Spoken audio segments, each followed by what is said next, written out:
Start recording. So employee data model, we have basically the HR data as well as the foundation tables. Within the foundation tables, you have organization tables, job tables, foundation tables, and payment foundation tables. And based on that, as a foundation, you're going to be using person data as well as the employee data, which is the actual HR data.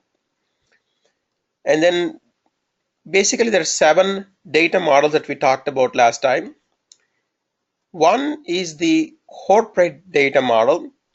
Basically it defines your foundation objects. To explain it very easily, try to, I know that they're using a lot of new terms, new terminology, but they should be pretty similar to what we are used to in the past. If you have any computer science background, if you worked in programming, or if you have done any IS classes, a foundation object is nothing but a table, basically. Okay, I'll try to simplify that as much as possible. So let me draw a picture. Okay,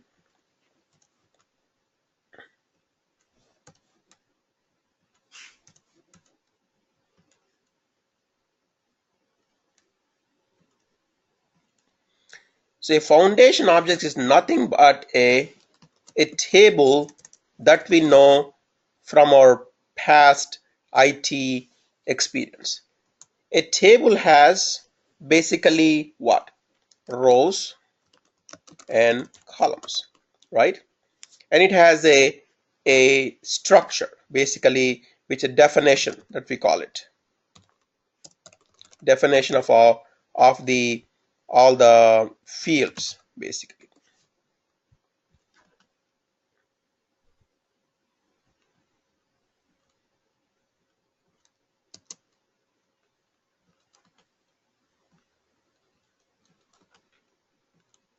Okay, so foundation object is basically nothing but a table, and there are fields within the foundation objects. Basically those are fields itself.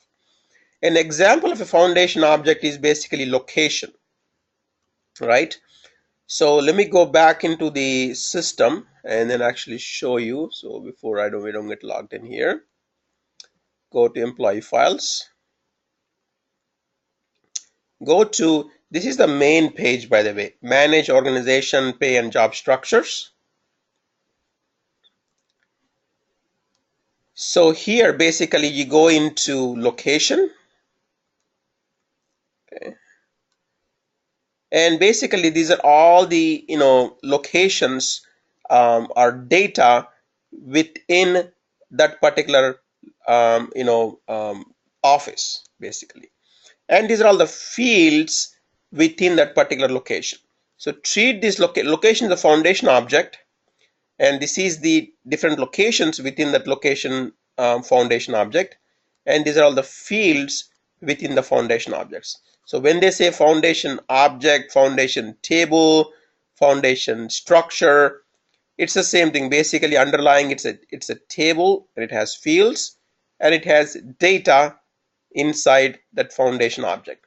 And this foundation object is defined in your corporate data model. The corporate data model is basically, we're just going to look at it in a second here. I'm just going to open the, just give me 1 second. We're just going to open the file pad, open. Okay, so these are all the different data models, basically. So I'm going to open up the corporate data model. There are 2 versions. I think let's open a version 1 here. This must be a new one.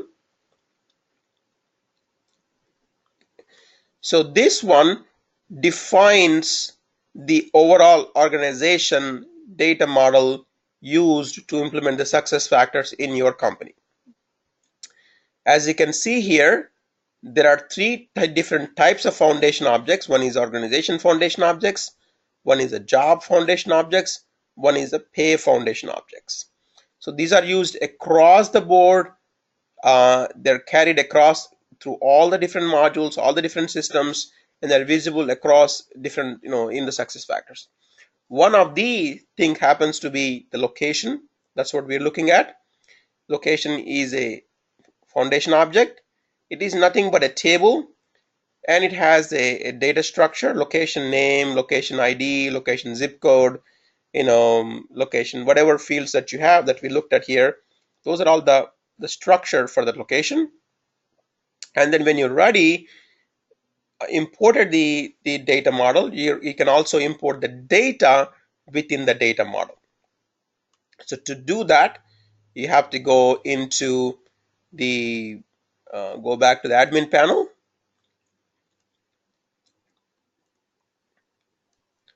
go back to the files, and you can say import foundation data. So basically you're importing the locations or the data into that foundation object. So if I have to break it down clearly, okay, I'm gonna insert text first.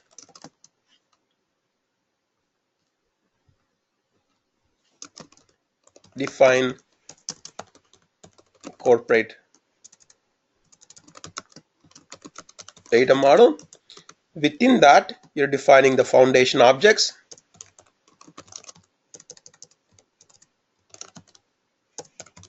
Foundation object is nothing but a table in itself, and that has a structure.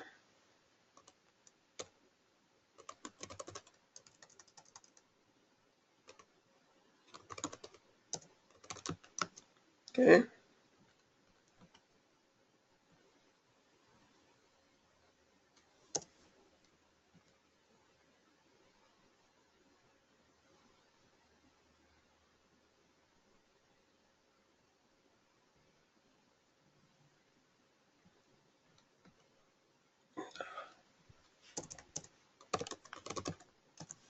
Okay.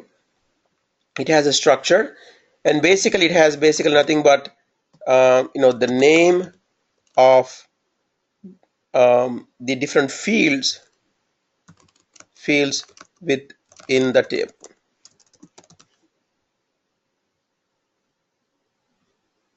Right? An example of this foundation object is location. An example of a structure within that is location, name, etc. The one we just looked at. And once those things are defined, this is basically an XML data model, right? XML file. You import the XML file. Now you have the structure already defined, and now second is import the data into the table. So you can use the location data when you're creating the employee data, right?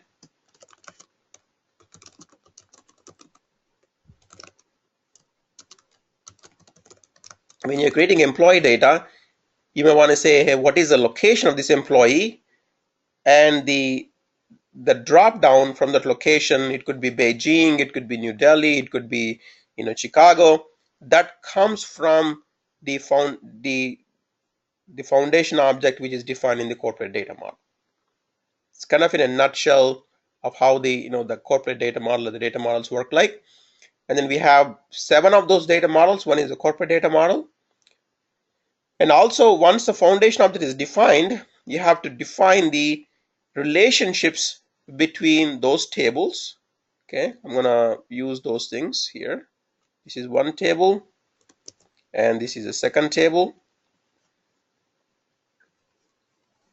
Then you take the pencil and you define the relationships between those things.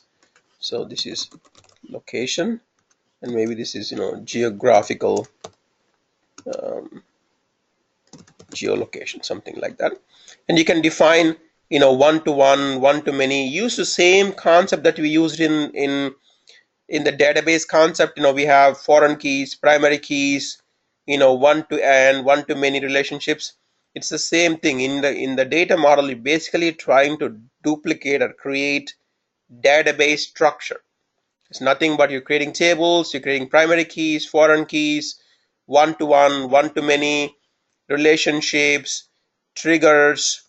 It's fundamentally the database concept just coming back in a different way, different name, different format. So if you use that logic, the entire EC you can learn in 1 hour, less than 1 hour. Okay, if you have that basic database concept. So this is the corporate data model, and then within the corporate data model you have a country specific data model. So you take the fields from this corporate data model and you specify that you find at the country level.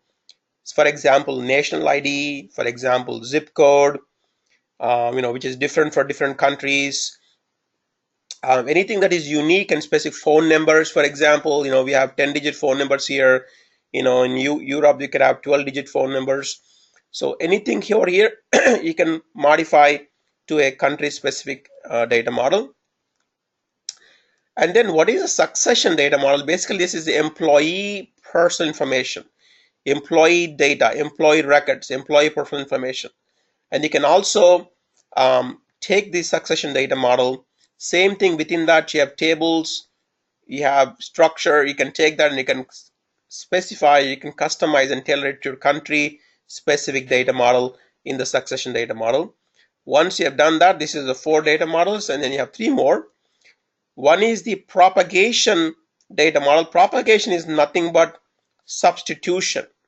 Substitution means you're pre-populating some data from the foundation objects. So if you use certain field, okay, system will know that you might need certain information. For example, the give is the job code.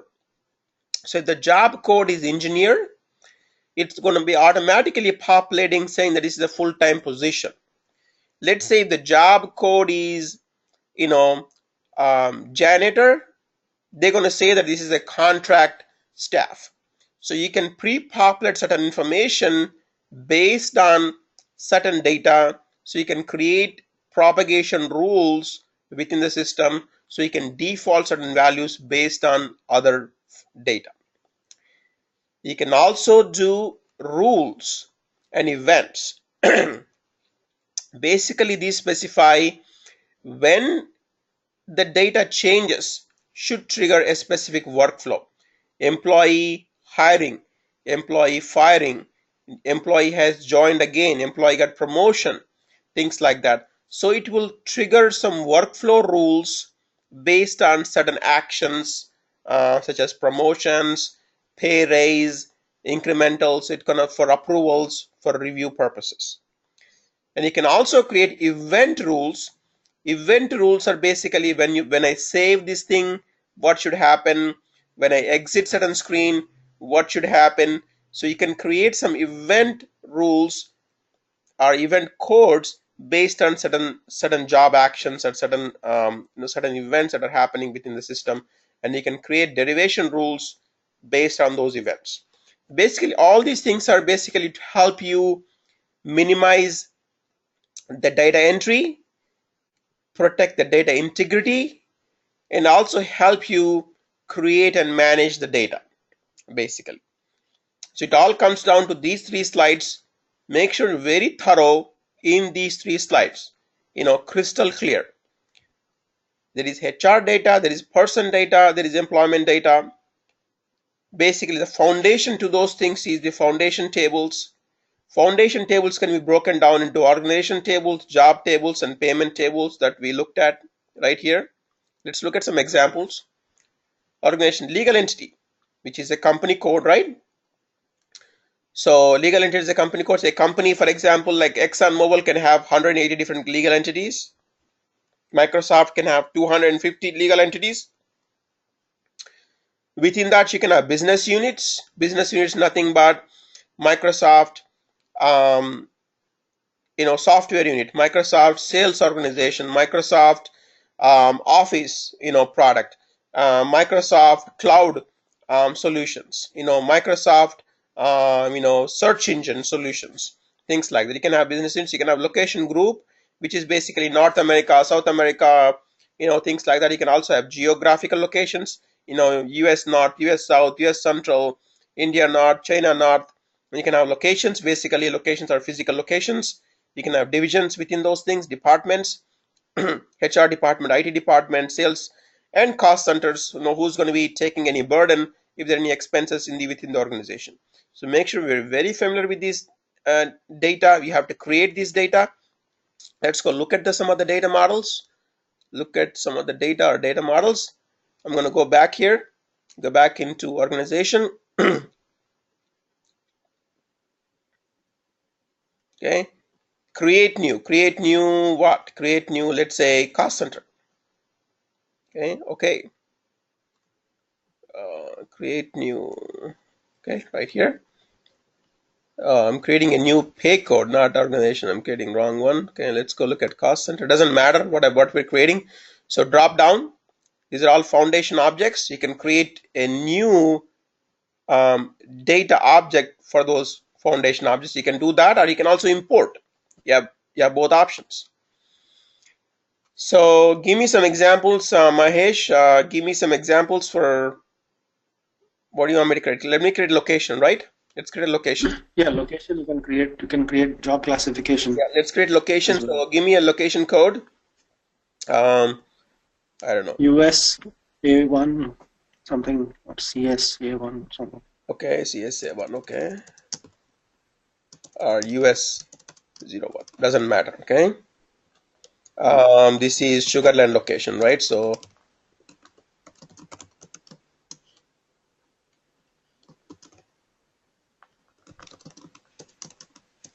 I'm Verity Solutions. I have a Sugarland location. This is pretty active location. The location group is let me look here. Location group is North America, Central, West. I don't know, North America. I'm not Central. I'm not West. I'm not East. USA group. I don't know. I'm gonna select USA group. It's not right. I mean, it should be South, something like that. I'm in a time zone called Central. So Central right here. Okay. So what you can do, propagation is a good example right here. So as soon as you select, let's say South, South could be different zones. You can say it's South Central or Central Zone. And as soon as you select the group, the time zone should default. That's called one of the examples of propagation. Standard weekly hours, I don't know, 8. And geographical location, geographical zone is Latin America. I'm Central region. And obviously I'm in the USA, United States. And everything is optional here. Zip code is I know 77479. My state here is Texas. Let's fill it in as much as possible. Okay, county I don't care. City is Sugarland. I'm in 104 Trail Boulevard, Sugarland, Texas. See, there is a problem here with the data model here. So I either use state or I use province. If in Canada I use province, in the US I use state. So there is a problem right here with the underlying data model. So that is what you need to do as a consultant, is optimize these fields such a way that this thing like this doesn't happen. In the US we never use address line 2, maybe use it, but we never use address line 3 in the US. In India you may have 4 different address lines. So you need to optimize the fields within the data model to make sure that it is correctly defined for your country. So all the fields are effective dated. We talked about this concept, right? So in the location, as I say, effective means this particular data piece is effective from this date. So every field within EC is effective dated, and I'm right now creating data for a foundation object called location, which is already defined in my data model, and I'm going to be saving it. Your option is to create like this, or your option is to import it using a CSV file. So you have both options. So once this is done, I should be able to see my location right here. I should be able to do a drop down and search my Sugarland location, hopefully right here, US01. Okay, so now if I'm creating an employee in Sugarland for Verity Solutions, that location is available for me to use within the system. So that is the logic behind creating these foundation objects. So for example, if I'm looking at pay grade, okay, so I'm searching to the pay grade. Pay grade is hourly pay grade, exemption pay grade, salary pay grade, pay grade 1, pay grade 2, pay grade 3, band 90, band whatever grades you might have. Those are the examples of the data within that. Pay ranges. Another example, it could be software engineer, hardware engineer, different pay ranges, hourly, non-exempt, exempt, locations. We looked at that, geographic locations, workflow, legal entity, basically company codes, right?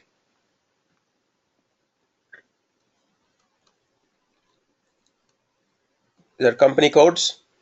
So for Verity solution, there should be only one company code. For Microsoft, you could have 250 company codes. So Microsoft Germany, Microsoft China, Microsoft India, Microsoft Mexico, Singapore. So you create all the legal entities right here. Okay. And divisions, basically IT, HR, all the divisions within your system. So when we do the project, right, I'm going to define a project for you. I'm going to define a clear entity for you. Okay.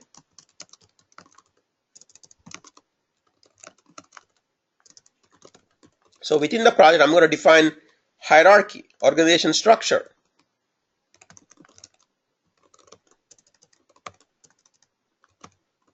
Organization structure. How many legal entities, how many countries, how many currencies, how many departments, how many divisions. I'm going to define all this for you. So we're going to define the project, we're going to define the organization structure, we're going to define goals and objectives for the project.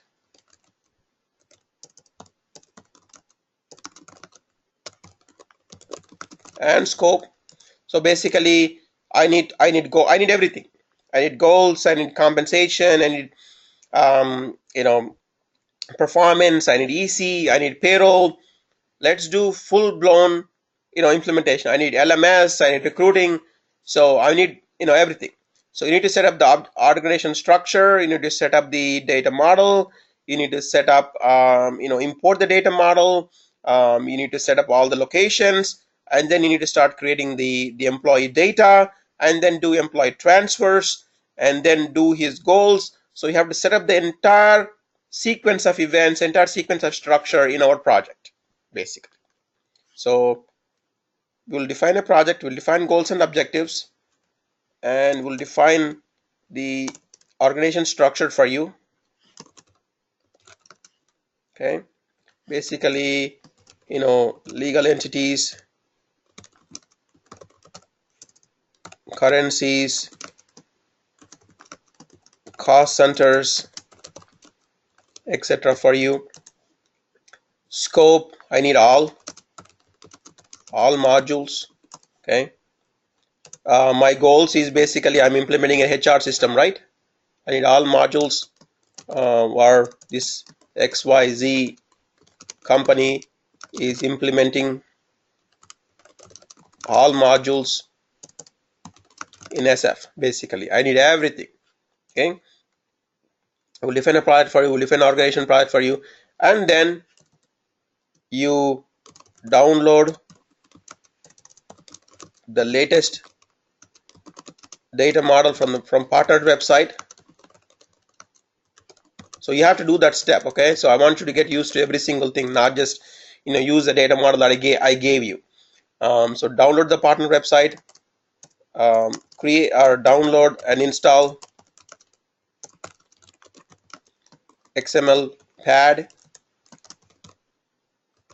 modify, actually design the data model first. Design the data model, modify the data model, import the data model, review foundation objects, right? Import data into foundation objects, right? So you would have no data within the, you might as well, you can also delete and re-import the data into your foundation objects. import the foundation data, and then start, obviously in the design the data model for all the 7 data models, right?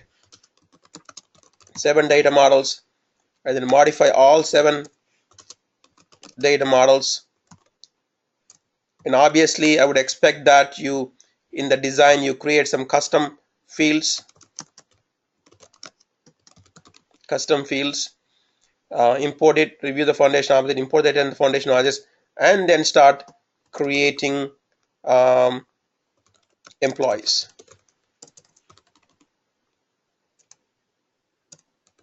Creating employees, and then do other things, right? Goals, performance, compensation, whatever, payroll, whatever. So you will do all those things. So kind of the sequence of steps that we have to follow, and basically you need to understand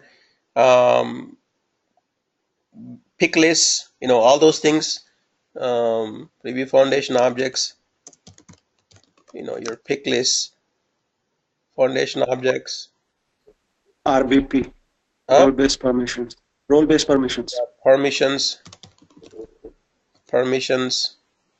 Event reasons. security, event codes, workflows. reasons, workflow, etc. So whatever, we'll look at all those things. You have to look at all these things and then complete the project. And this is what they're going to be asking you in the certification exam. Without certification, is SuccessFactors of no use, really. That adds a lot of value. It's kind of guarantees you a job almost. Your chances of getting a job gets to 100% if you pass certification exam. Just to quickly add, in a fresh implementation, you'll be downloading the data models from the partner portal. Yep. And then uploading it without doing any changes. And you do it only once. And then SuccessFactors releases patches or changes to some fields or some things on an ongoing basis every quarter. So you need to study the release notes, and whatever is applicable, you need to find those tags, download the data model which you have already uploaded in the past, make the corrections carefully, and then upload it back to the provisioning system. So this is the process for ongoing basis doing the changes to the data model. Yeah, before right here, define, download the right before design the data model. Okay, right here model. So before you import the data model, you have to log into. We looked at that. Log into your provisioning system and make changes. Okay. I'm going to actually have the consultant who actually gave me this access come online, and when we're actually ready to do this import, he will actually do the import for us. So I asked him, and he said he would be willing to do that. So when we're ready to do the project, he'll be online with his provisioning access, and then he will actually import our data models into the system so we can experiment, the steps.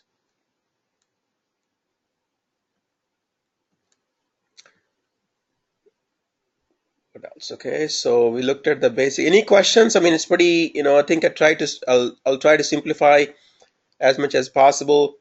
Foundation objects have three different types. Let's look at the other foundation objects. We look at the organization ones, the job ones, right? Basically, job classification, job codes, job classification, label, and job function. Let's look at these. Let's go back here. Let's go look at job.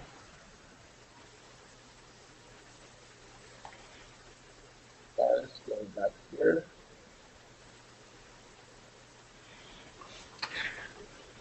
Hey, I got a quick question. Yes, sir. As Mahesh is saying, we have to import the data models. We don't do any customizations. I mean, once we import the data models, say, for example, you can showing me the right within the data model. Yeah, within the data model, there are a lot of options for customization. They left a lot of custom fields within the data model. So we can do that, right? The example province, we can take it off like we don't need a Yes. province for us, so we can make it Yeah. visible.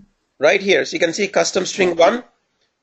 Okay. They left a lot of To 15 custom fields. ones. You can name it whatever you Yeah. want, these things. So basically, we can do customizations once we import it. Yeah. Absolutely. Okay. Up to 15 fields you can do. Got it. If you require more than 15, then you may have to reach out to the SuccessFactors and request for more. Okay. Yeah. I mean, we used to do this. I mean, when we designed these IT systems long time back, we used to create table structure or table. It's like a create table command. Remember those create table definitions? Yes. Mm-hmm. Same thing here. XML is nothing but a table definition.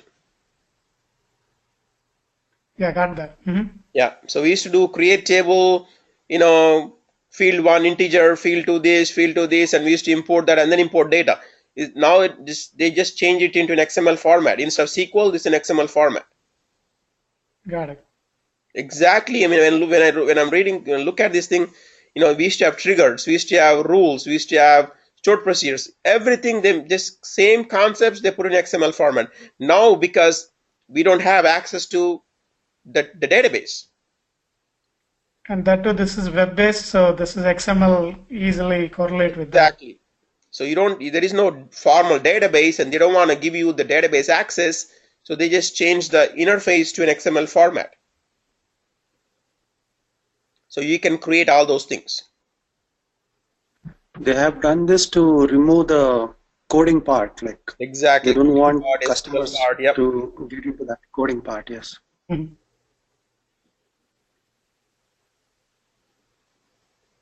But yeah, there's a lot of customization available for you many ways. Here.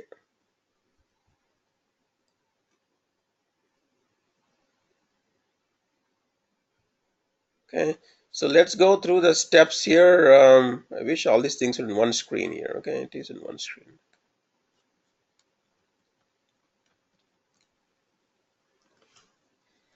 So yeah, first step is log into the provisioning system. Now I'll actually show you this guide is pretty good actually. I kind of skipped through it. So basically, these are all the switches in the Employee Central. You turn on the Employee Central Foundation objects, enable translation of Employee Central Foundation objects, Employee Central effective dated platform. Obviously, you want to check that effective date platform.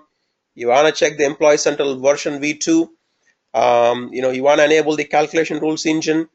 You want to set the role-based permissions and go back into the we want to use the version 12 UI framework. Set up the enable compensation administration functions for generic objects, and even for the reporting pieces, turn on the ad hoc reporting builder, standard reporting. So whatever your company wants, just check and check here.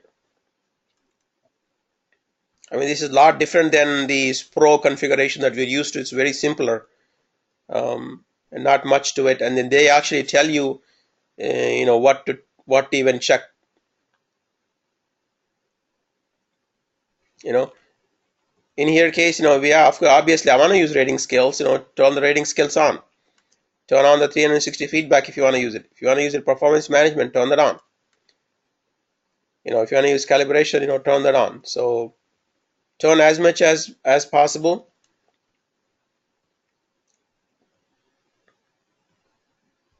Okay, I think we already looked at the role-based permissions.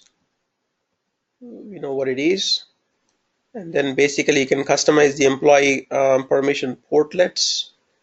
In the employee data, you have HR data, you have employee details, you have global assignments, you have pension payout details, you have HR actions, you have pay components and edit information. Okay. This talks about employee details, global assignments, take action, settings.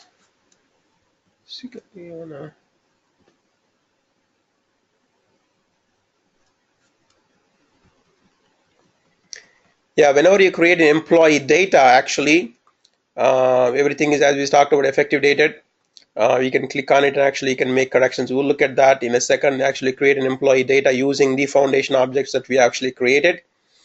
Assigning the employee data, compensation ratio, employee central, views. Let's go back to the data model.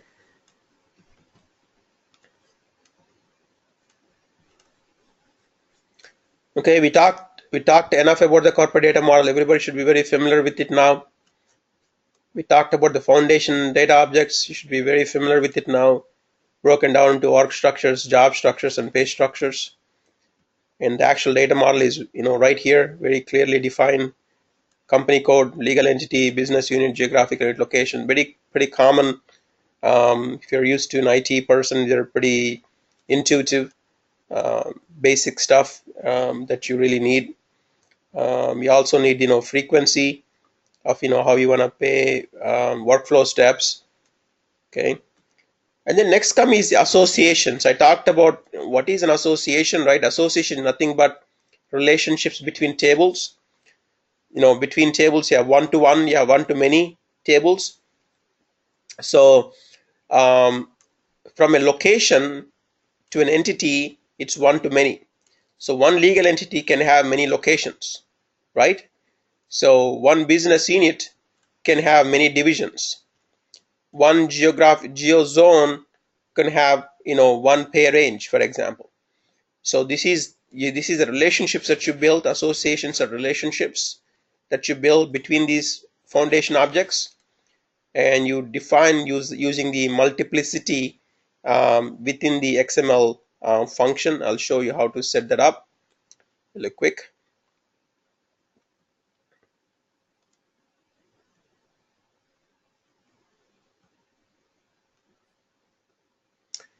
Right here, the defining association called many-to-many associations. The HRIS element is company. HRIS is, you define a tag called associations. You define the association ID, and the multiplicity, which is the relationship, is one-to-many. The destination is location, okay, and you close the tag basically. So there is a one-to-many between the company and the location field. This is how you define the one-to-many tag. You can define these are the keywords: one-to-many, many-to-one, and one-to-one. Those are all the keywords within the system. And you can define another one, here, location, destination ID is company, and it's called one-to-many. So let's see if there is an associations already defined in the data model here. Hopefully there are.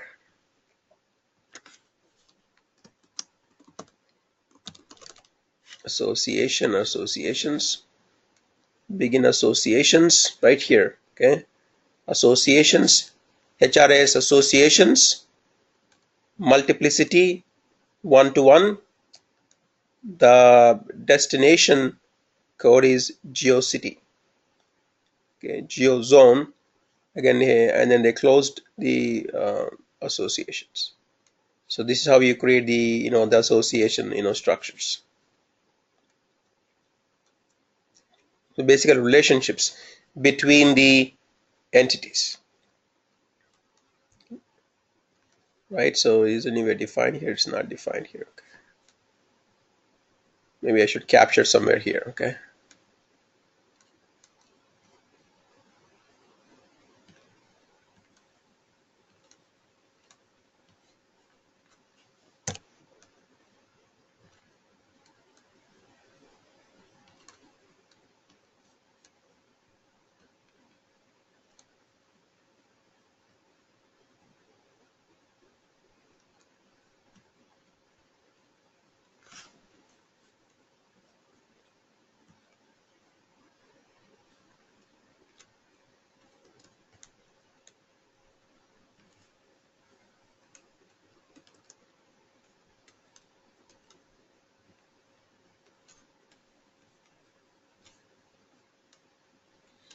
Again, I'll put this up. So just a basic, I'll just do a simple PowerPoint presentation with the basic concepts for you.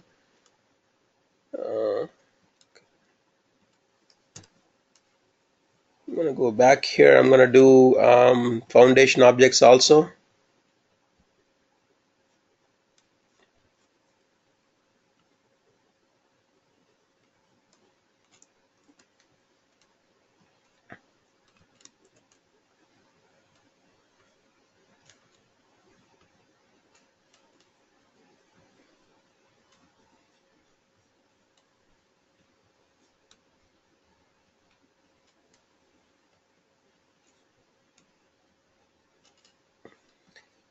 So right here, we looked at the data models, we looked at the foundation objects, and we looked at the associations, okay?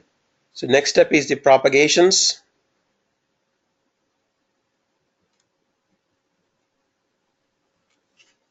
Okay, foundation objects.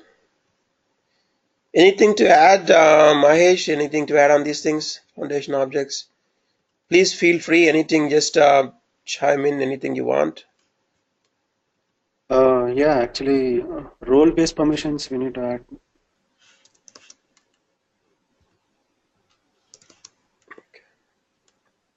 Okay, about this thing, okay, foundation objects, copy data model. And I'm going to do propagations, okay, now. Foundation objects. Looked at associations, and propagation. Okay, let me get to propagation, then we'll get to the succession data model in a second.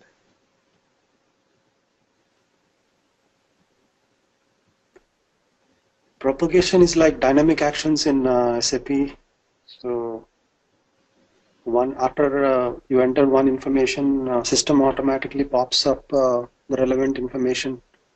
So we can relate to dynamic actions in SAP HR. Did everybody understand propagation? Any questions? Basically, very simple. You define propagation rules to have system automatically fill in fields. Very simple. Just remember that one sentence. Automatically fill in the fields. Okay, this basically rules that let you improve the efficiency of the overall system.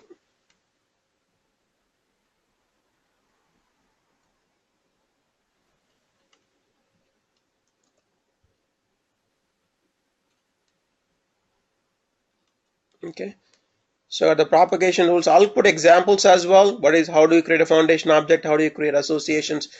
How do you create propagation rules? And now we're going to get into the corporate data model. Let's look at corporate data model. Okay, what that is.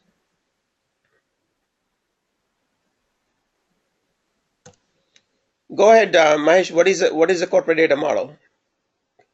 Yeah, corporate data model is the structure for capturing the organization relevant information. So it basically gives the structure and gets all the relevant fields which are important to capture the company relevant details. And it could be like of different arguments or like various things related to the company. So you basically create a structure, and then with that structure you'll be able to capture the information later. Okay, so now we're going to look at the corporate data model. Go back here. Go to the very first step. And I will put this document. I know someone said you could not find it, but I will. It's in there. I'll double check and I'll put this document up there also.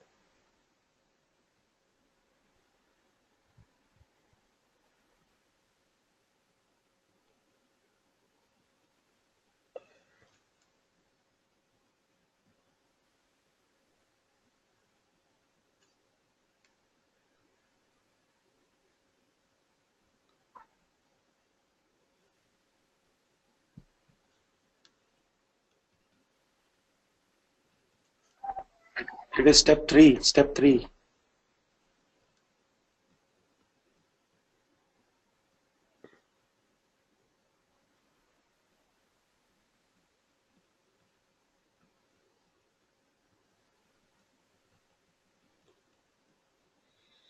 It is in step 3. Permission is role-based. On top. On top. It's a corporate. Here. Still corporate data. I'm looking country-specific data model. Foundation objects. Still corporate. Corporate. Looked at associations. Corporate data model. Associations. Next step is to actually create the data model. We looked at corporate data model. Define associations. Okay, succession data model. Maybe we'll do succession data model. We'll come back to country-specific data models. Okay, that right here. Okay. What is a country-specific data model? You're specifying basically phone numbers, social security numbers, addresses, labor standards, visas, anything country-specific information. You put it in the country-specific data model. This applies both for corporate data model. This applies also for the succession data model. Succession data model is basically employee information. Corporate data model is corporate information. So the country-specific data model applies for both corporate as well as the succession data model. I don't like the name succession data model. They should have called it employee data model or something. I don't know. Kind of the name itself doesn't impress me. So I'm just gonna cut the country-specific data model, and I'm just gonna put all the concepts for you so you don't have to navigate all the pages, go back and forth. Okay, right, it should be pretty intuitive, pretty clear so far.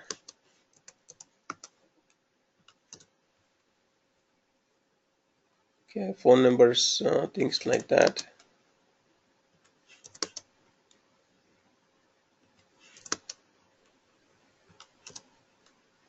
Okay, and then we're going to look at the succession data model. Succession data model is basically, let's go open that, the actual data model. Okay, give me a second. So let me close this corporate data model for a second here and open the succession data model. Okay.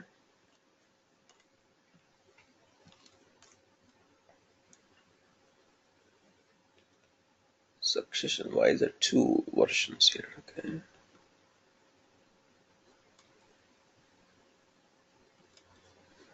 So I have the succession data model open. You can see in the XML notepad succession data model. Within the succession data model,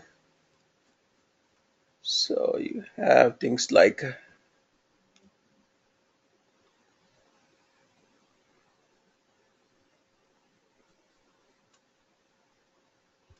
steps, portlet sections.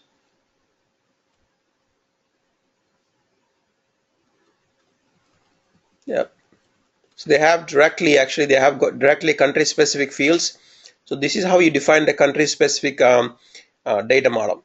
So here you specify the country equal to US, the group ID equal to national ID, and here so you're gonna be in the US, the national ID is going to be called social security number.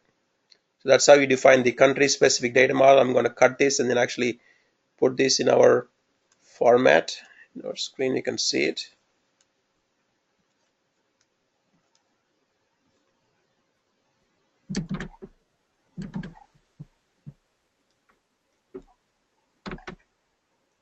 Succession data model, this is where you set up the data structure of data that relates to people working in a company, like compensation or address, and like country specific succession data model would be example of address or national ID, visas, and it could set up data models for company which is operating in more than one country. Like if your employee is like if you have a company set up in different countries, you may have to capture different company specific country specific details. Then you may have to have the country specific succession data model enabled or created or imported? Yeah. So within the succession data model, you have person data, and then you have employment data.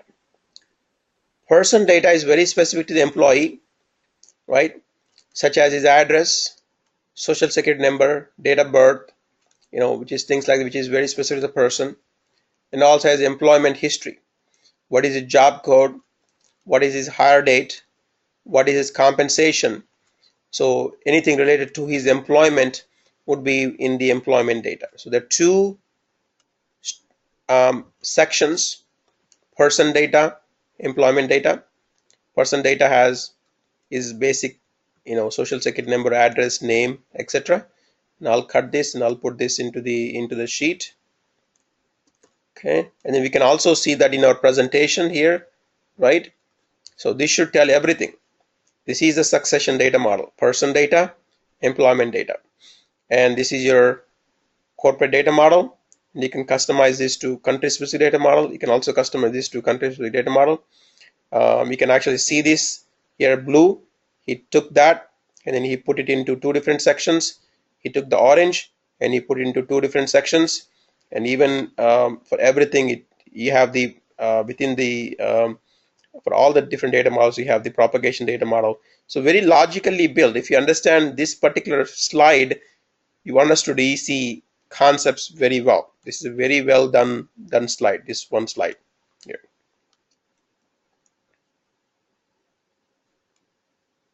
So I'll actually move this up here a little bit, okay?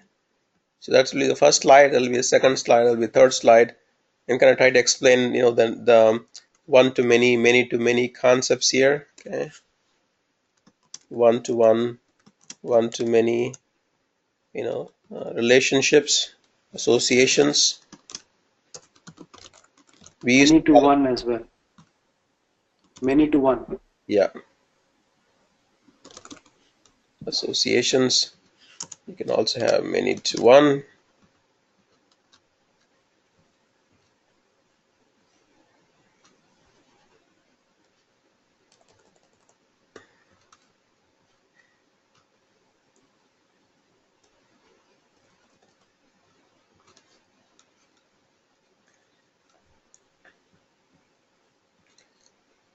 Okay, and then we got to the country specific data model.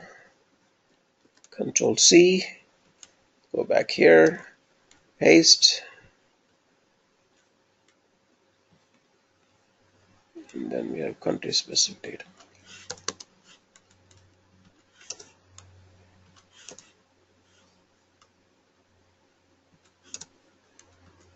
That's it.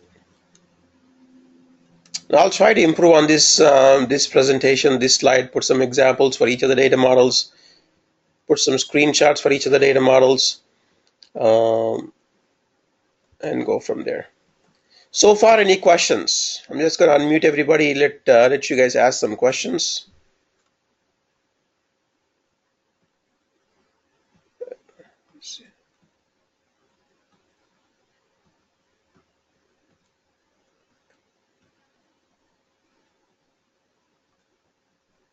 Okay, any questions so far?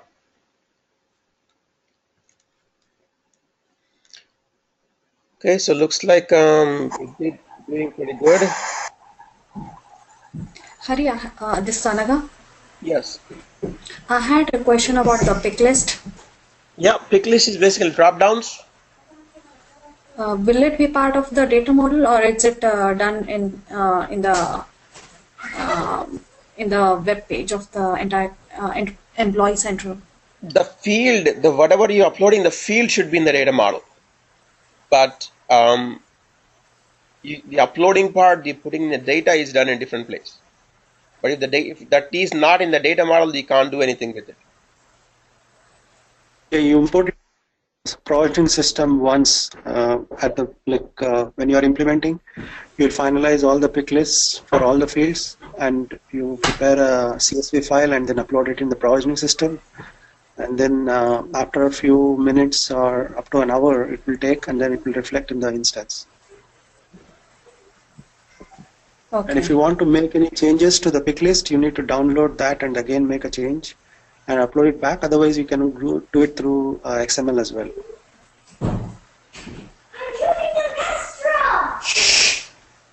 Okay. Let's go back to the admin tools,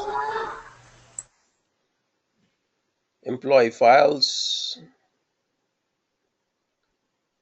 I can go to company settings.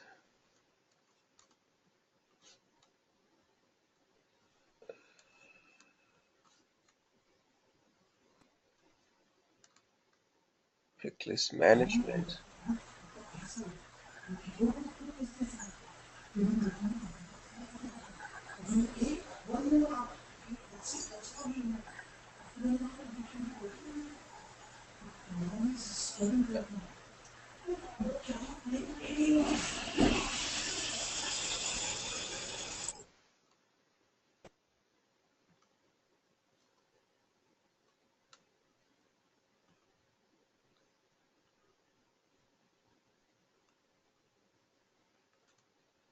So basically, this is one of the examples. Is perfect example is currency.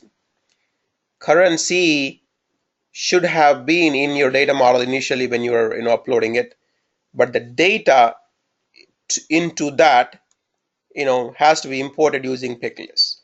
Currency, it's euro, USD, Canadian dollars, Indian rupee, and all those things. So you find the pick list ID, and then you go into the pick list import and export session. You can export it out into a CSV file. You can also import it into CSV file. So we're going to be doing all these practicals. I mean, we just don't have data. We're just not ready. But what we're going to do in the next few classes is we're going to be doing all these things for you guys. We're going to be showing you importing foundation data, importing pick list data. Maybe we'll ask you to help you guys with those things. So we have to set up. The problem is we have to set up the CSV file, set up XLS file, set up find the right table, right data. So it just takes a lot of time to do this. So maybe we might need some help from you guys in the next class. So let's pick each one and then try to do the actual show that in the system. Okay, role-based permissions. Okay? Security, for example, we already seen that already. Importing employee data, we already seen that, but let's look at it again. So importing foundation data, importing pick list data, exporting pick list data, both. Okay.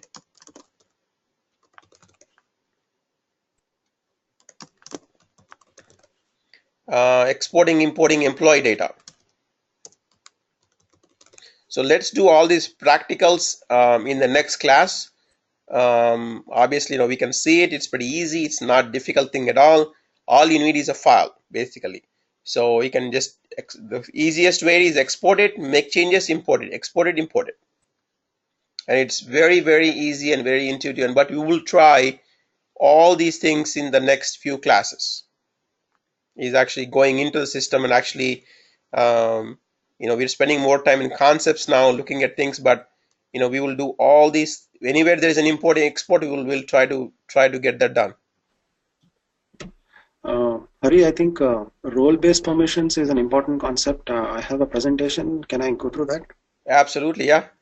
So we can do pick list management, compensation management, not compensation management, any data that needs to be imported, so we can start using the system in its full.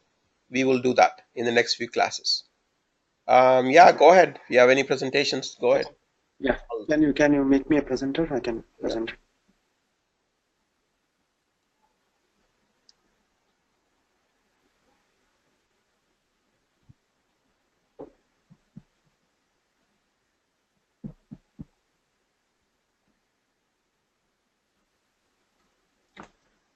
So, are you guys able to see my system, my screen? Yes. Yes, Mahesh. Yeah. So we'll be covering introduction to role-based permissions in this presentation. So the goal of this module is to provide you information with the concepts behind the role-based permissions, and then like what we need to do in the provisioning system, and what are the different things we do with regards to setting up the role-based permissions. So this is about the role-based permissions, and then what are role-based permissions, what are role-based security concepts, and other related things. So coming to role-based permissions allow you to create as many roles as you want as per your company requirement, and at the same time you can maintain permission granularity, in the sense to the detail you can provide the like permissions or security. So that is the specialized thing about the role-based permissions here. And you can choose and control like what permissions you want to give, and also you can limit to that particular employee or employee group you want the access to be given to that manager. You can control to that extent, and you can like if a person is joining some say sales team or a finance team, and he happens to move to some other team, the permissions are very dynamic, and once he moves out, automatically it is taken out, and whatever group he joins next, the relevant permissions is granted, and the previous one is removed. So it does that dynamically within the role-based permissions. Actually, you can do that through this.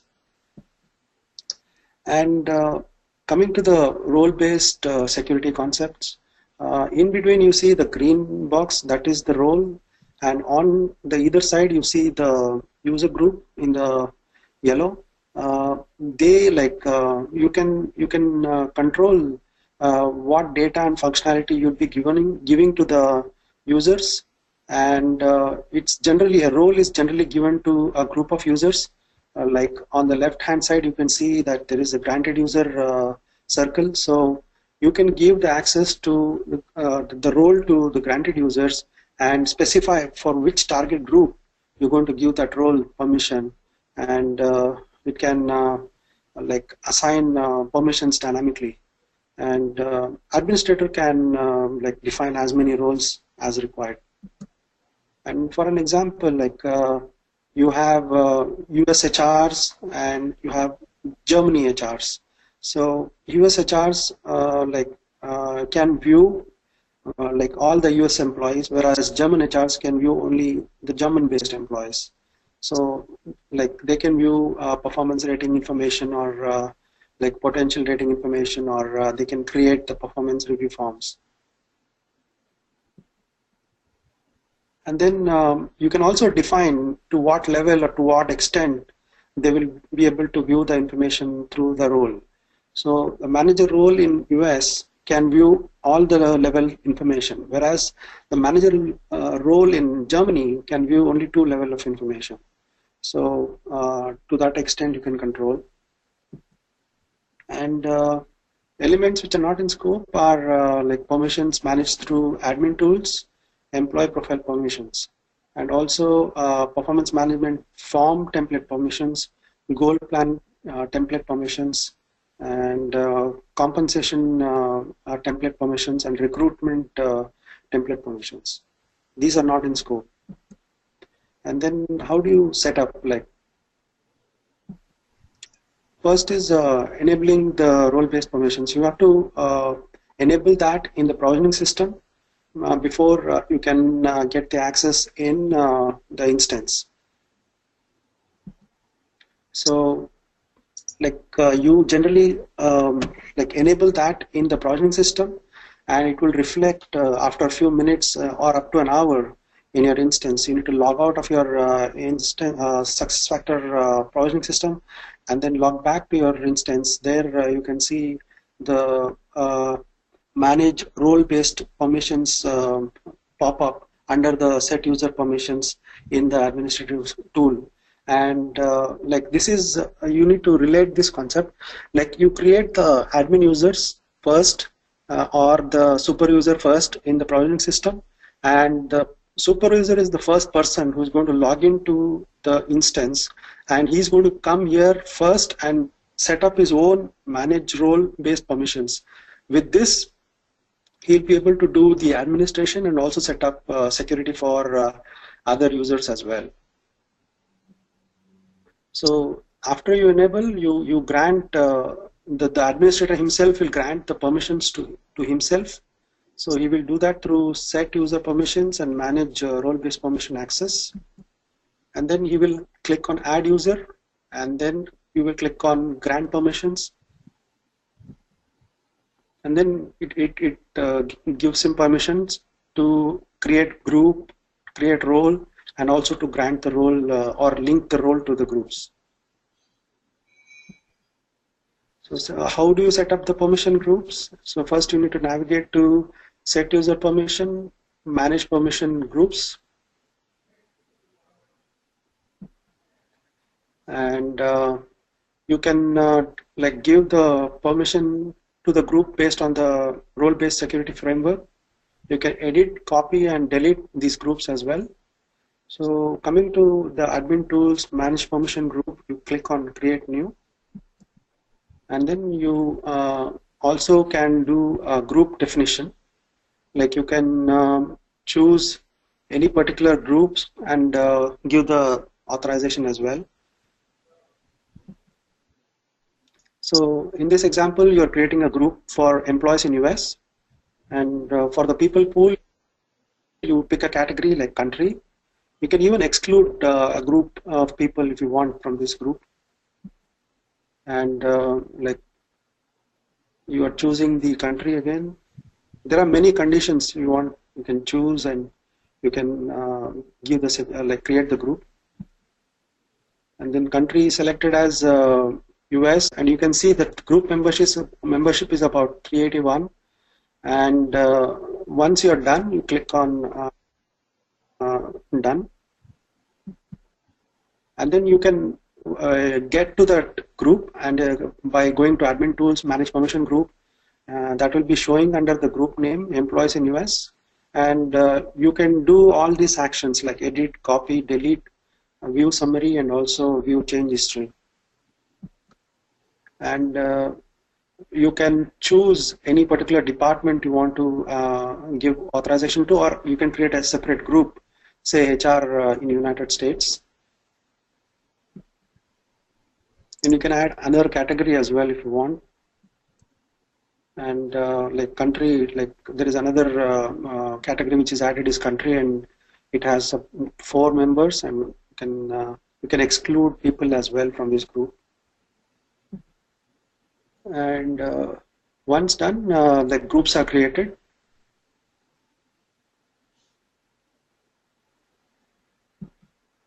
Now create the permission roles. So the groups creation is done. Now you create the role. So, and then you grant the role as well. So in the admin tools, you navigate to set user permission, manage permission roles, and then you click on create new. You can also edit, copy, delete these groups and create new groups as well. And you click on create new role,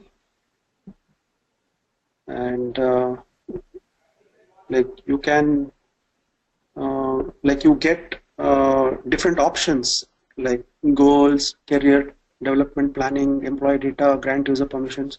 So whatever you want, you can like click on that, and there will be permission settings which will pop up, and then you can select whatever is relevant and then click on done.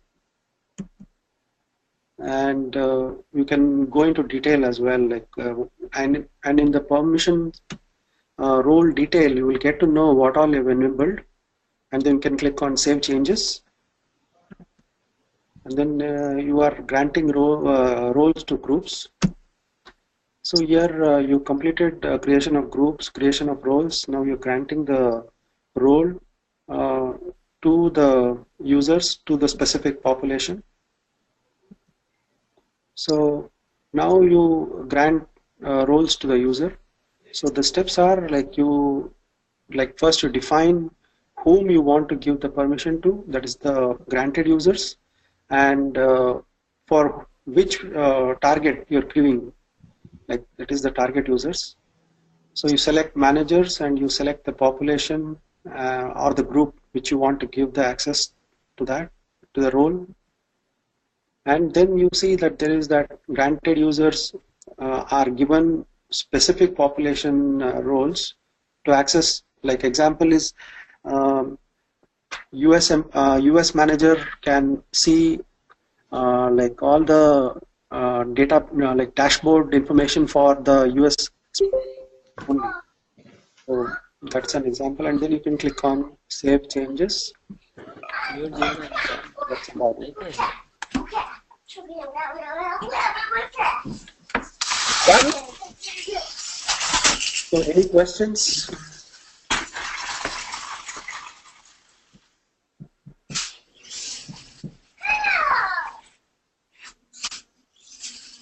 Okay, let's go back into the data models again.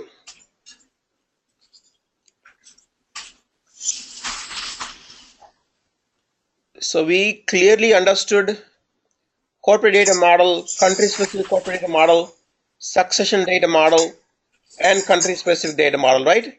I want you to next assignment is write about each of these data models, and you have to put them on the website. Okay, I'm going to create a right now in front of your eyes. I'm just going to go create where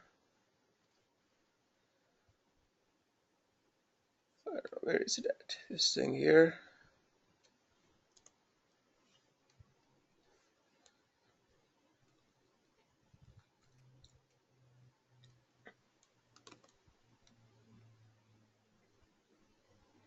I'm going to create succession factors assignment for EC.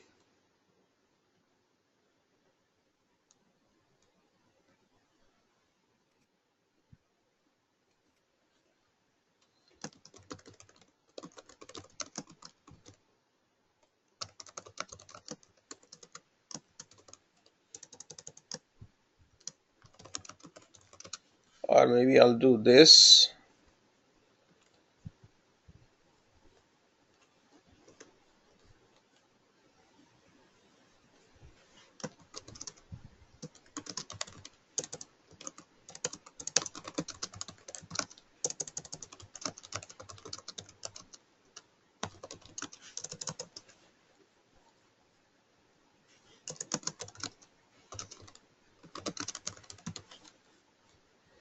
All 7 data models with examples.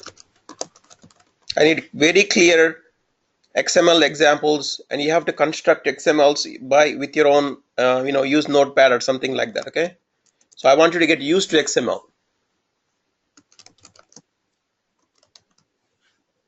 and don't cut and paste the XML. I want you to kind of, get to know the XML.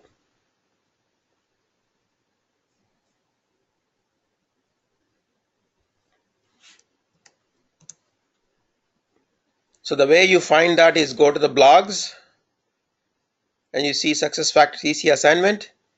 Click on continue to read, and then here you'll see the discuss. You log in, and then you can use any social media, Facebook, Twitter, whatever IDs you can have. You can log in, and you can post your assignment right here, so others can see it here.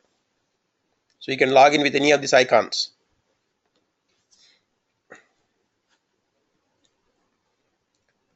So let's go back to our, we looked at succession data model, we looked at associations. Let's go back to the beginning of the sheet.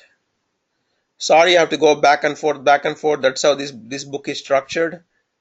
So I have to go back. Importing pick lists, right? So let's look at that too. Since you brought up pick list, determine the information that you need in any drop-down list. We looked at currencies, address types, job relationships, events, anything that you have in a drop-down. You can import it. You create association between a data model and a pick list, and then you just import the pick list. Nothing but a simple table. You're just importing the data into a table. So nothing much to it. Again, this is a partner site link. I will show you the partner site link next class. So there's a lot of information in there, wealth of information in the partner website. It has clear videos, instructional manuals, data models, pick lists. So excellent information. I'll show you that in the next class. But here you go, company list, pick list management, and you import the pick list. Basically, it's a CSV file.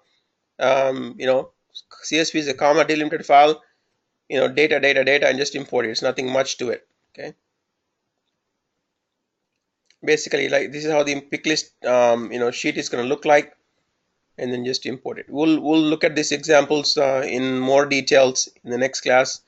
We'll do all the examples for you. We'll do dry runs for each of the different modules. So after pick list management, what's next? Pick list management, foundation objects, propagation rules. Did we look at the propagation rules? Let's look at the propagation rules. I think we did talk about it. Associations. Let's look at propagation rules. Okay. Propagation rules are nothing but it defaults, as I talked about. If you put in a location code, for example, Sugarland, it should default the CST, because we are in Central Time Zone. Basically, based on certain parameters, you default certain data within your data model. So that's called the propagation rules. So you define the propagation rules to fully automatically fill in some fields and information data such as job information, job classification, CST, time zones, currency for that country. If it is US, currency is USD. Very simple, right?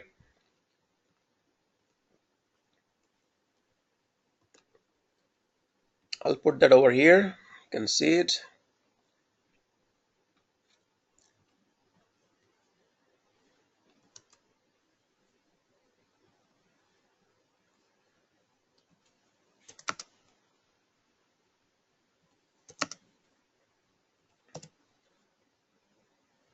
Yeah, from next class, I'm expecting demos from you guys, as we talked about, both in terms of assignments and in terms of contribution, both.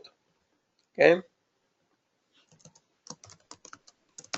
Next class, prepare for 15-minute presentation on topics.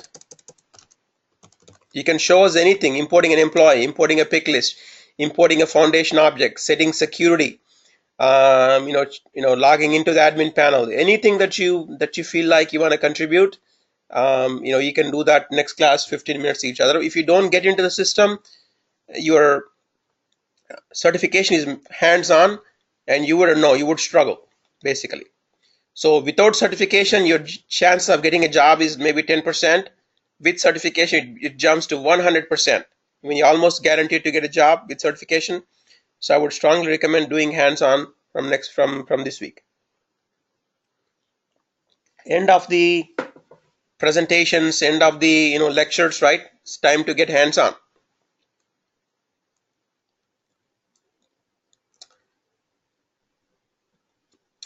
So we looked at the propagation rules. So again, go back here to the top. We looked at foundation objects. We looked at pick lists, conditional section models. Let's look at event reason derivation rules. What are the event reason derivation rules? Basically, changes, job classification changes, salary changes, personal life changes, employment status changes, okay, assignment changes, demotions, furloughs, hires, any of these events, okay, based on these events, you can create some derivation rules. You can create some actions based on these events, basically. Okay. Yeah, it's similar to action reasons in SAP, and you create event reasons for the events. There are about 24 events, and then you can create custom event reasons if you want to, or use the defined ones already there. And event reasons are mandatory for you guys. Yeah. And even if a company decides not to create an event reason, the admin has to have a an event reason in place in such reasons. So it's a good correlation that what you described. event reasons. So whenever there is an event happen, you got to have a reason for that particular event. And you do that. So go back here. So let's cut and paste so you guys have it handy.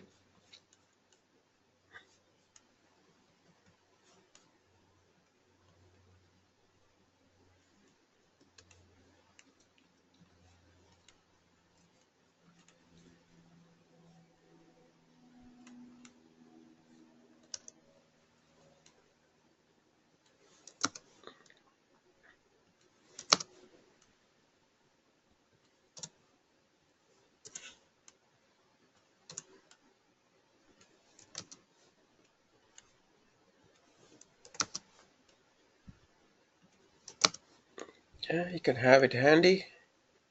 I'll upload this presentation, send it to you guys. We looked at propagation rules, event derivation rules, succession derivation rules, and then what else? We're missing one more thing. Keep working. I think we'll be done with the concepts. It's workflow derivation rules. Yeah. What is that? Keep talking. What is workflow derivation rules? Keep talking. Yeah, like if you have to have an approval process in your company, you need to define the workflow, how it will be triggered, and like should it go to one level up, or should it go to just the one manager from the employee? You just you define all those things. The same thing as route map. Here also you define the steps 1, 2, 3, and then you bring in the roles. You say what action needs to be taken, and like should it like you have CC role, you have edit role, you have like view role. So you can define those things. You can like say who are the approvers, who are the approver types and all that. So and then you can set up the whole thing based on the org structure or the reporting structure you have set up in your company. So basically, yeah, you're setting up the approval process. Yeah, approval process or mechanism in your company, yes. So here you're defining the trigger for approval workflow. So what is the mechanisms? What is that triggers the workflow that requires an approval? Anything like, for example, my personal changes. There was a birth, you got married, somebody needs to look at it, somebody needs to review it. You want to change your last name, somebody needs to look at it. So anything, any type of event that you need to Yeah, it's a simple example is somebody separating, and like it has to go through his manager, HR, and also should be notified to the IT department and like the security department to deactivate the user from the system. So you have to set up all those items and the roles through which the workflow has to be triggered and put to completion. So if somebody is separating, automatically everybody in the chain needs to be informed. So that's how, and like that, same for like hiring, like that for transfer, like that for any events for that matter. You can set up workflows for any events if you want, and for any approvals like LOA or like any changes in the job or work or position or org unit, anything for that matter, you can set up a workflow. Yep. And you define it as a role. It easily means an employee, like employee's manager approves it. If it is a dynamic role, system automatically determines who the right approver is. If it's a dynamic group, same thing. There could be several approvers, and system automatically sends it to that particular group, depending on that particular event. And these things are all I mean, it is pretty common these days. I've seen that in many other modules, many other types, any of the cloud-based systems, everything is going to XML route. You define the workflow basically in XML using XML tags. So you already should have standard XML file for the corporate data model. Within that, you define the tags. The ID tag is workflow config. And then you end the tag with that. And you can also set up the workflow config step. It's a second tag, and the workflow step approver. So using these three tags, you can set up who the approver is and what are the steps that are required to do the actual approval. Let's look at that here, dynamic role. In this example, he's setting up the HRIS element is dynamic role, means he's letting the system determine the role. HRIS ID is the dynamic role assignment. The field is, reason event. And then basically the change here is the pay grade. So somebody has changed the pay grade, and it's going to find the person dynamically, and then it's going to find the manager or whoever is going to be approving for that particular event, basically. So let's look at some examples. You can also set up dynamic groups within that. You can also go to employee files and you can manage workflow groups. You can create different groups who can approve or who can be in that particular group. You can also go to employee files manage, and you can also create these dynamic roles within the system, within the structure. Okay. We can also have workflow based on events. We already talked about it. Events could be on leave, or events could be termination, events could be separation, events could be anything. So you can also create workflow based on the events. And everything, good or bad, it's all based on XML, and we need to get comfortable with those things. Let's look at these examples in the real data models. Give me a second, let me pull that up.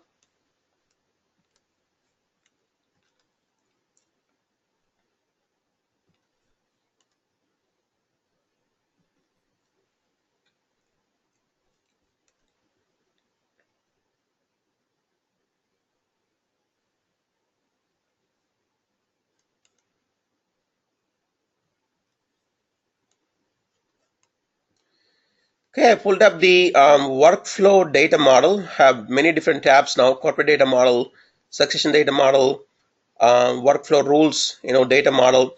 In this one, they have defined a rule called rule ID equal to rule 61, which is an address change. Basically, the the true output is address change. The conditions for this change is or, means if any of these fields change, then it triggers this workflow. You change the country home, you change the address 1, you change the address 2, you change the city zip code. These are all the conditions for this rule to be triggered. And once this rule is triggered, you basically find out, or you basically put in who needs to approve it, or where it needs to go within the system. And you can define multiple rules within the system. Let's, in this rule, for example, there is a promotion pay, okay, and there are demotions, and there are transfers, for example, departmental transfers. So if this particular ID or the field has changed, it automatically triggers a rule and finds the right role or the group person to trigger that particular event. So this is the way for you to customize or make impact on the entire succession data model. Just give me one more second. Let me bring up all the data models so we can see it.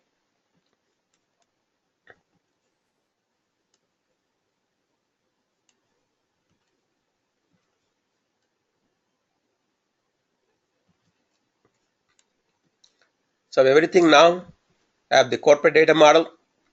We looked at the three major classifications: organization, job, and pay. Within the organization, we know legal entity, location, zone, division, department. Jobs, job classification, title. Let's go search. Let's go search the job function, see how it is defined here.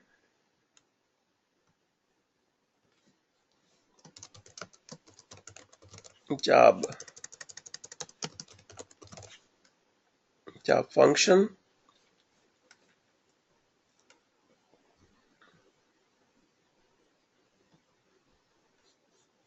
It's not going forward, okay.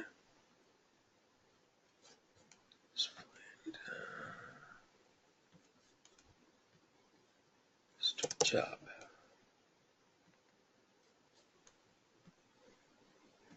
F3.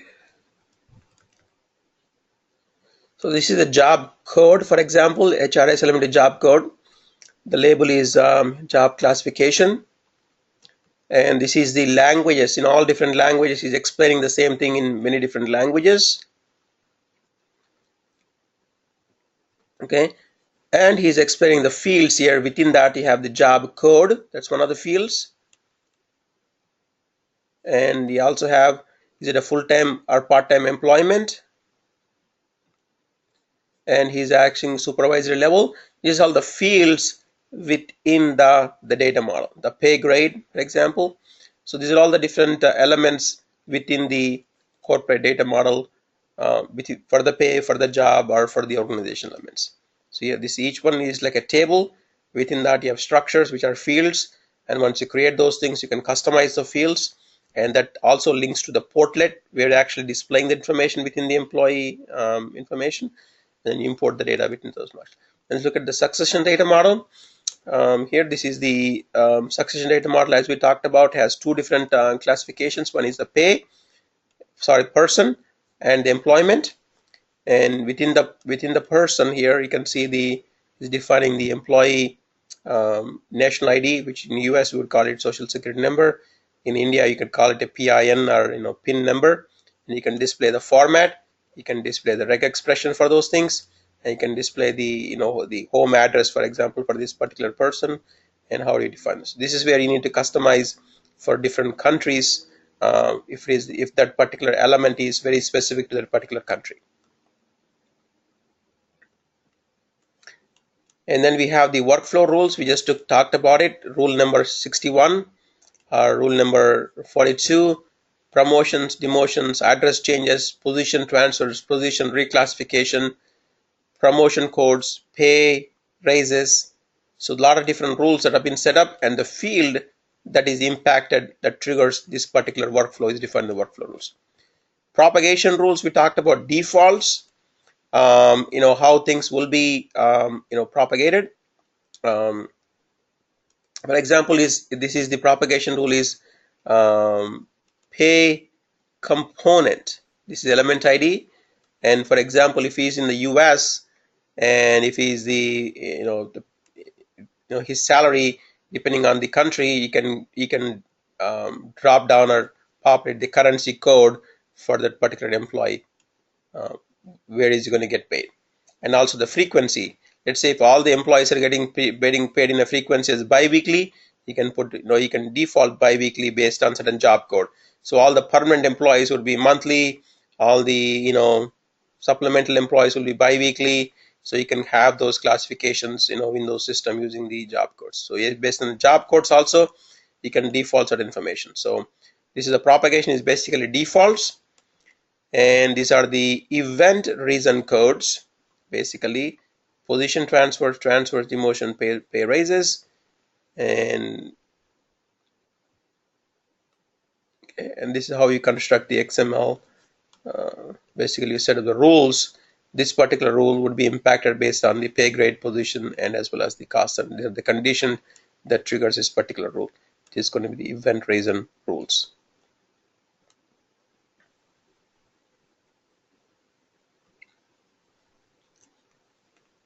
So get familiar with the XML.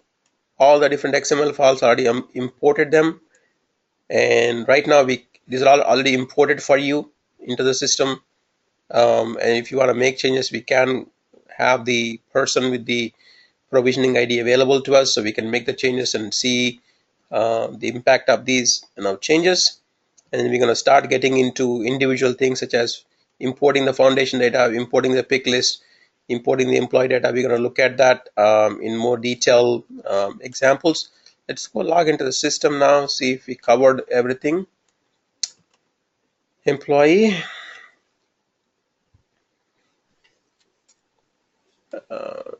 We looked at, this is where we do most of the organization pay and job structures management. This is where we import the foundation data. This is where we import the translations, the language translations. And this is where we're going to customize the employee central. Let's look at those things. Okay.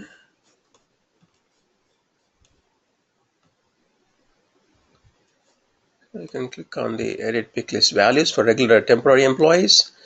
And here you can customize, you can add a pick list item. This you're manually adding a pick list item here. This is basically a regular or temporary employee. This is a person information. You have an option to import it using a CSV file. You can manually come back here, delete or add a pick list here. Basically regular temporary, what else? I don't know, part-time. I don't know, you know, something like that. So employee class, assigned, expatriate, agency, internship, apprentice. Let's say, I don't know, it's a co-op. Deleted here. Add.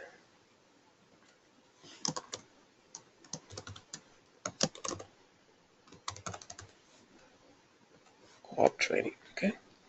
So you can also come back here and customize directly without importing using the pick list option. Okay, I'm going to be done. So this is where I got into. This is the old way of doing things. Somehow system is throwing me into this particular admin tool, but this is very nice actually. I really like this interface. Everything in one central place, right? It's very, very, very nice.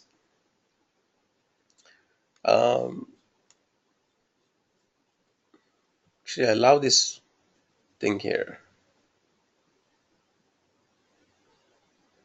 Where were we? Managing goals. Managing development, apply calibration, integration, dashboards.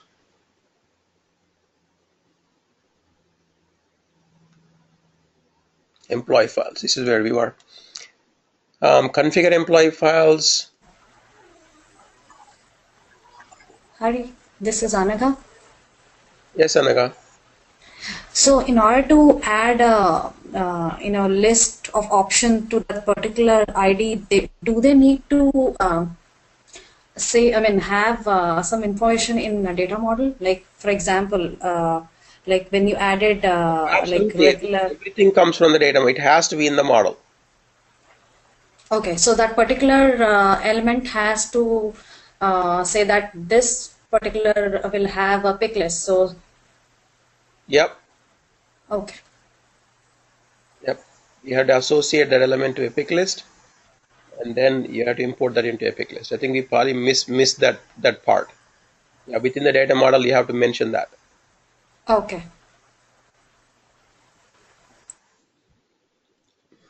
Here you define the layout of the employee files layout. You can define the public profile. You can define the talent profile. You can show or hide certain profiles. You can the person information, contact information, benefits. You can decide to show or hide. So obviously benefits, you don't want to show it to public. So you can take the public profile. You can go click on the actions, edit, and this is how the public profile is going to be for an employee. So when I go back to myself and look at it, this is how the public profile is going to look like. And you can say if you want to show this or not. You want to show this, org chart, who he reports to. You want to show all his tags, if you want to show his badges, merit badges, what awards did he receive, and you can add a photo. You can make it, standard only. You can customize. This is customizing of the public profile of what information people can see and what information the employee himself can see or not. So this is the designing of the employee files layout. How you want to display information in the employee files tabs.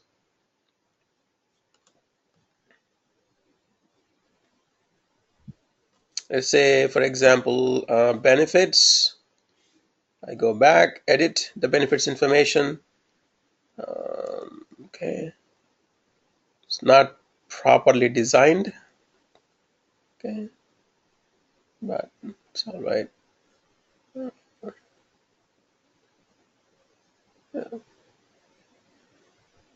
So basically, this is the user profile information, flexible spending accounts. If he has any benefits information, benefit selection that he might have, you can just click add information. So what the employee can see in his self-service when he logs into the system.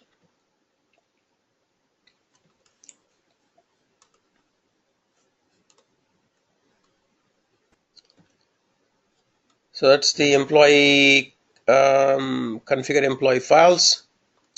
You can also customize employee central. Basically, we just looked at this one, going into, pick lists, basically risk of loss, impact of loss. So you can come back here and add, edit pick list for any of the values within the employee central, or you can download from the pick list. Either can, both options. Go back to company information. You can change the business rules. Oh no, what am I talking about here? Okay. Define employee fields, employee portlet permissions. What is employee portlet permissions? This is like this, basically the screens employee, can see. For example, this is the address. This is how the address portlet is going to show. Click on edit, and you can change what address, city, zip code would be in your employee portal. And you can save the settings. Go back.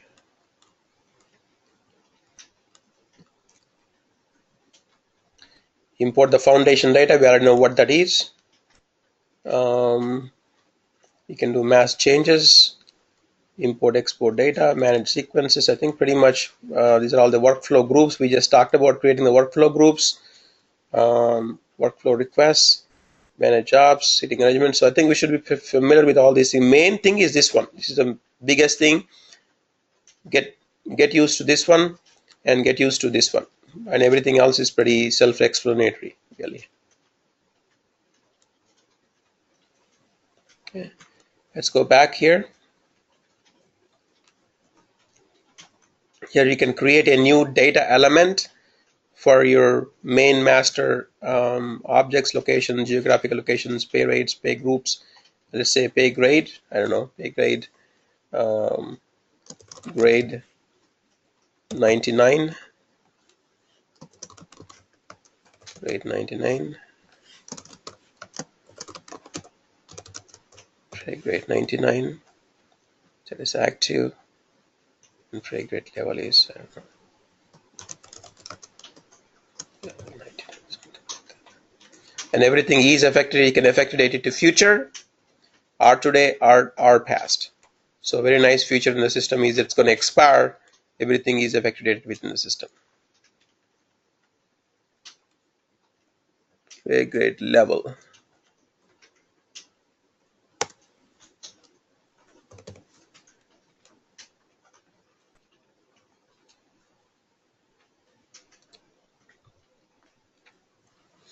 Or things that are already created, you can go ahead and look at it. Pay grade, this is the pay grades. And these are all, this is just the one we created. And you can look at all the different pay grades. So these are useful once you start creating employee records. So if you have to have, right, assign him the right pay grade, you got to put in the right data over here. Go back to the admin tools, employee files. Okay.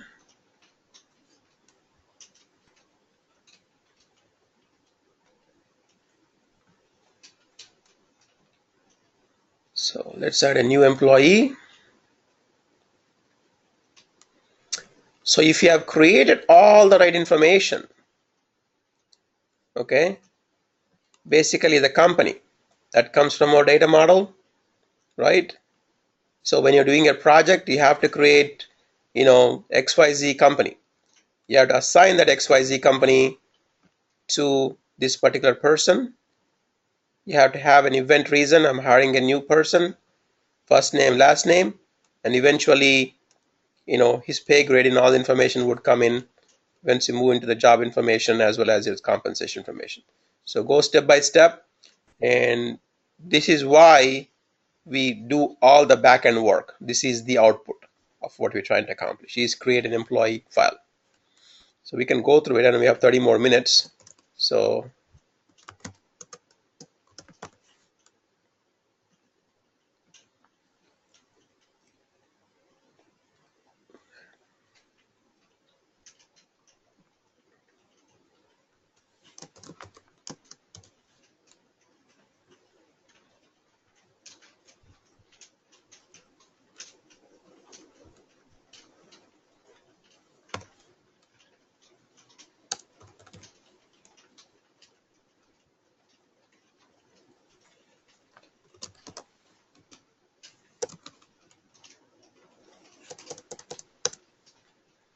region of birth is not giving me anything, any drop downs here. Why?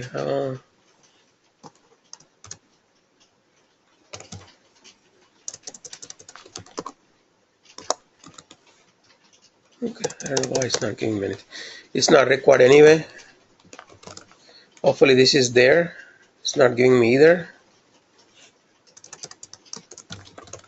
Why? Why is it saying cities? Houston is showing red. Doesn't make any sense. Something wrong with our data model, right?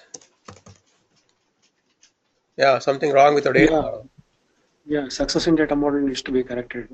Yeah, something wrong with the data model. So if the data model is incorrect, this is what you're going to get, basically. Data type is wrong. Have we imported data models already? Yeah, data models are already imported. Yeah, Yeah. everything is imported. So we may need to do some corrections and then Yep. import again. Yeah. Yep. Yeah.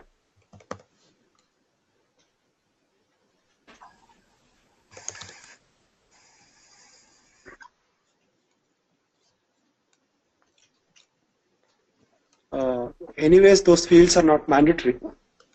We can leave them actually.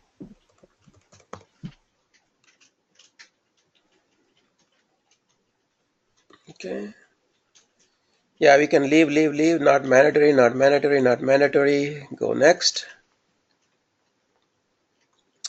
Now it's asking for person information, not mandatory, not mandatory, not mandatory. Email type is personal. Okay. Phone information is cell phone.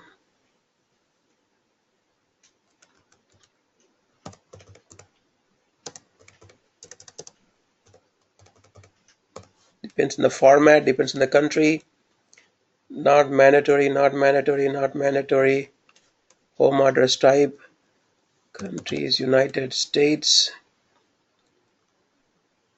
Looks like you're updating country field. Okay, that's fine. Nothing mandatory. But yeah, there is a serious problem with the data model. That's why. Okay. So it's going to frustrate users, right? You're seeing why. So your users are going to be very, very frustrated because there's too much to fill, too much redundancy, too many errors. So not a very good optimized data model. This one.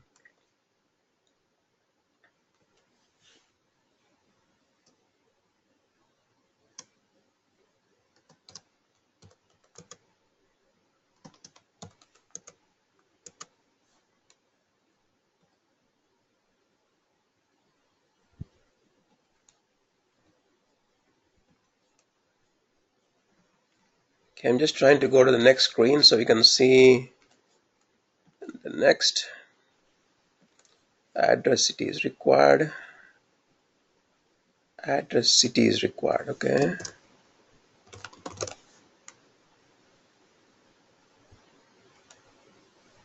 But it's not giving me 99 77479. State is Texas. Okay, county, United States 104.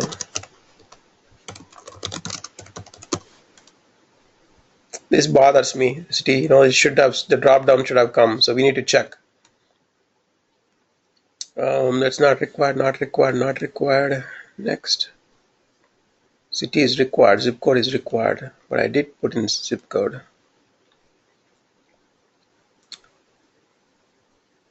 City is required and zip code is required. Where is it talking about? First name, last name, relationship, date of birth, live files, status. Where is it? Asking phone number. Yes, no.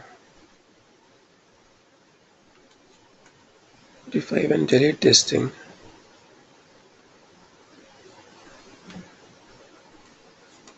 Okay, let's see if we can proceed.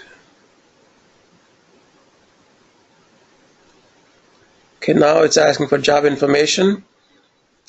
Hire date, original start date. Okay, nothing required. Business unit is required.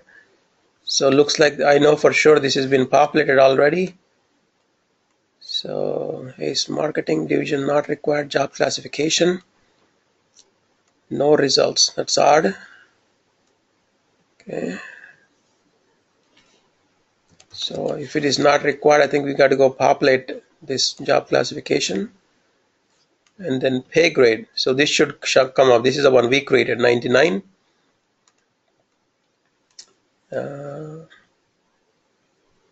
Shifts. Nothing is required. Job relationship type. Additional manager.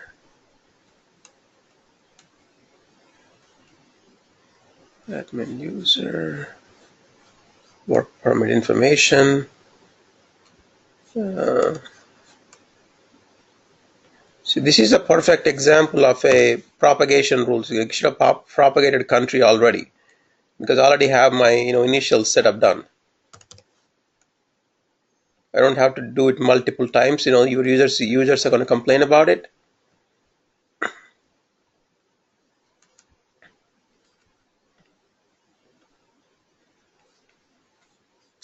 Okay, as done the visa. I think it's going to complain about it for sure.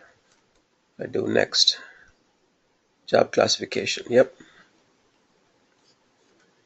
There is no selection. Okay.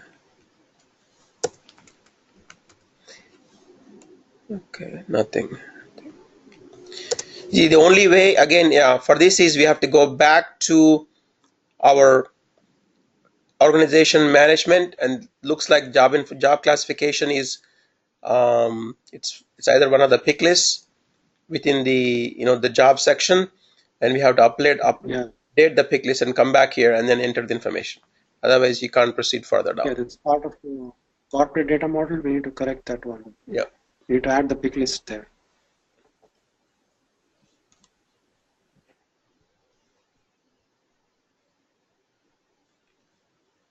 Okay, let's go do that.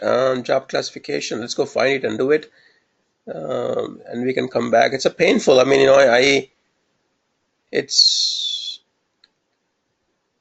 going to be painful. I got to come back and redo the whole thing. Can you try it, Mahesh? I think I sent you the login, right? This one. So I can keep this on.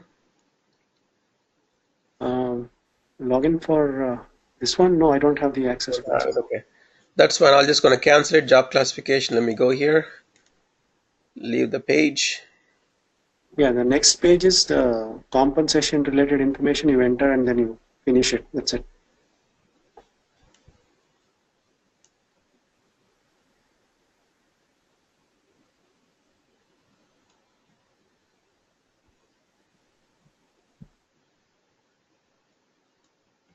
Let me do that over here.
Still doesn't come here.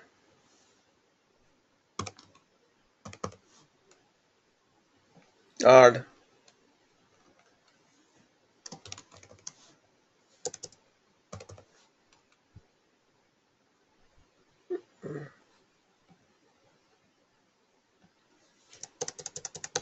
Okay, we need to look into that. I don't know why it doesn't show up, and it is required. Maybe it takes time. It can't be.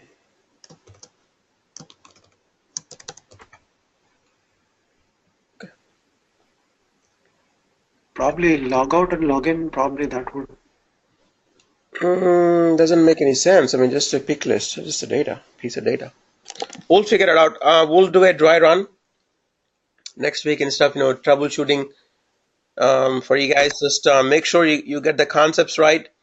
The reason why we do this, all this, whatever we talked about, data model, country specific data model, section data model, corporate specific data model, workflow rules, is to do this, to create an employee record and then take actions, transfer, demote, give him pay raises, and then that triggers workflow and that triggers rules. The intent is to keep the customers happy. If your data model is incorrect, it's like garbage in, garbage out, they're going to struggle. Mahesh took a class yesterday, a demo class for an insurance company, right, Mahesh? And her complaint was that the consultant screwed up their system, basically. So she's a director of HR, and she hired a consultant, and then they messed up their entire system, and then she's now trying to figure out how to fix it. So good consultants do good job, bad consultants do bad job. So this system, the way it is, it's terrible, obviously. You can see it. So it's going to be a lot of frustration, a lot of pain for your people. It needs to be intuitive, only required fields, only necessary fields, only fields that are required for a company. And then, make sure you use all that right stuff, propagation, associations, the rules, the workflow, all those things that we set up here to, basic 101 IT. Sit with the users, understand the requirement, show them the business process, take all those things, customize it, put it in the system. And because we're working with this company, insurance company, we'll talk more about it, and let's try to implement their system as our project. Okay. Her name is what? Some AC insurance company. I don't know, whatever company, that insurance company. Some ACE insurance company or something.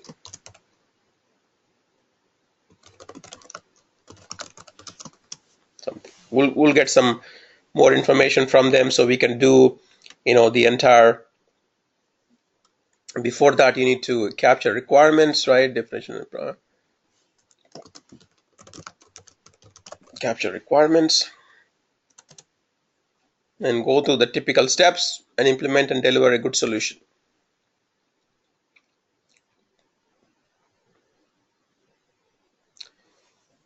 Okay, so I will upload this for you guys. Read.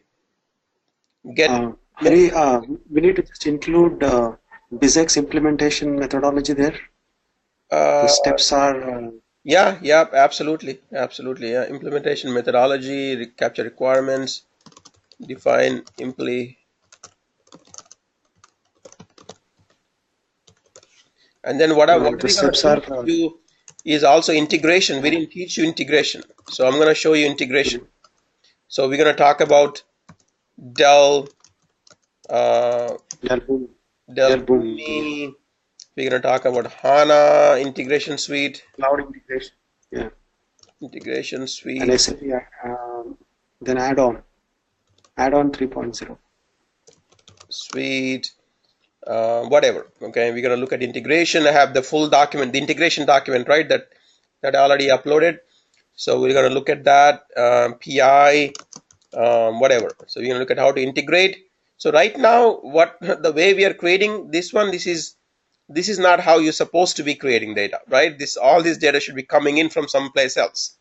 It's going to come from your core HR legacy system. So that's where the integration comes in. Nobody is going to be sitting in there keying this information. So this data should come from your integrated system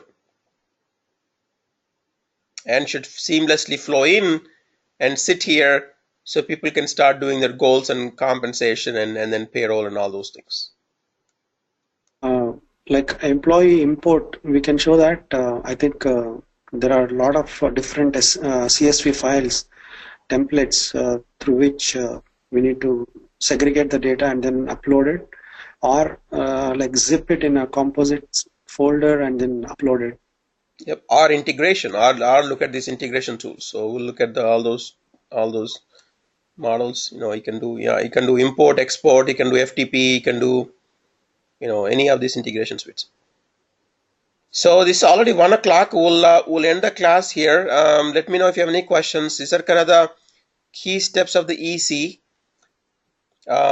Make sure you understand this particular slide, and this slide and this slide. You're very familiar with the concepts, and read through this documentation and the integration documentation. A lot of work, but you guys signed up for it, so.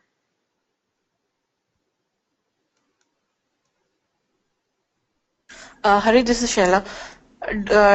Is this document already shared, the EC implementation handbook? It should be there. If not, I'll put it today. Yep, should be there. On the Google Drive you're talking about? Okay.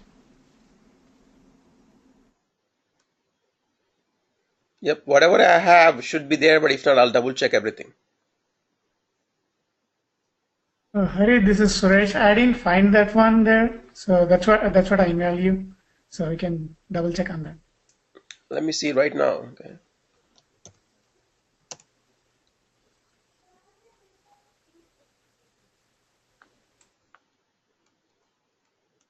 I thought I did it. Let me check.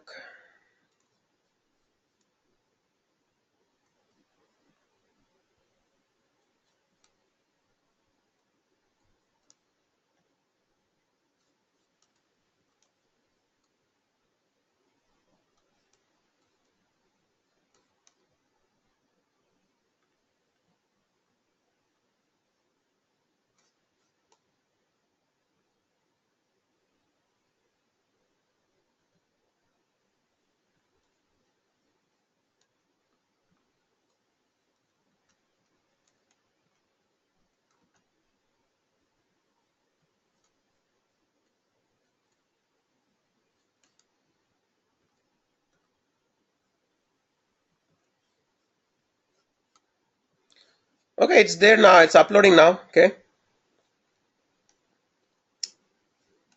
I'm gonna stop the sharing.